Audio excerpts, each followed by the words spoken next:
Gunnar Hansen actually went to a home for mentally challenged people and the disabled to kind of inform his role and the way that he threw himself into this role. He had gotten in touch with some people who worked at the state school and that kind of thing. So he watched some people with their movements, and then he listened to them talk. Toby asked me if I were crazy, and I said, no, not the way you were asking it. And then he said, well, are you violent? And I said, no.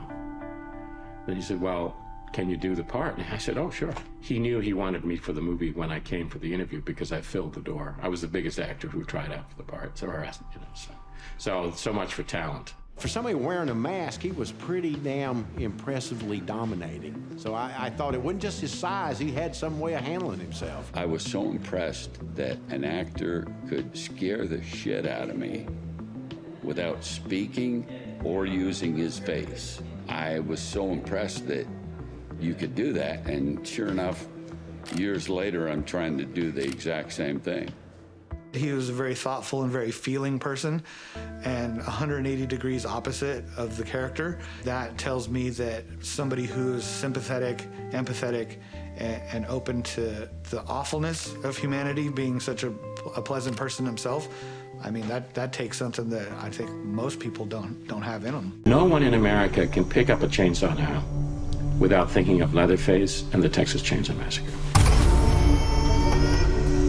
The rumor back then was that it was true, like it was basically a documentary. I remember the first time I watched it. We expected to see, you know, a horror film, but not that horror film. You wondered what was behind that mask. Leatherface still running around up and down them Texas hills. Nobody really met him or saw him in costume until they, first encountered him. Really, all he wanted the cast to do was be scared when they saw him. OMG. Toby asked me if I were crazy. Gunnar Hansen actually went to a home for mentally challenged people and the disabled.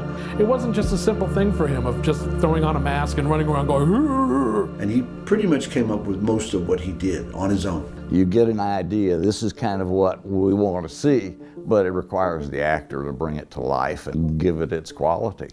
There's only one original guy that set the tone.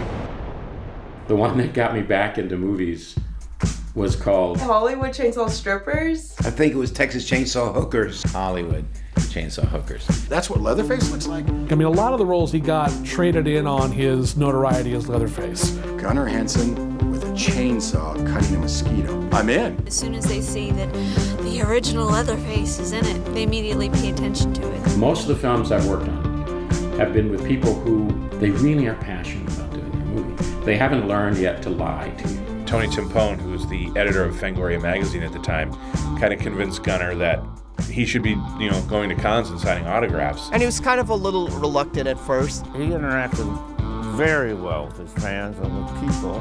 He really was just such a class act. People would walk away so happy, man.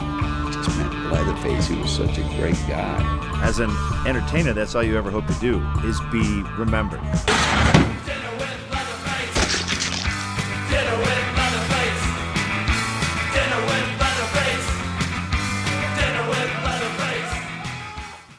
Thank you for clicking on our video, everybody. If you like what you saw here, please make sure you like the video and subscribe and share with your friends who like this sort of content. JoBlo remains an independent company, and we appreciate all of your support.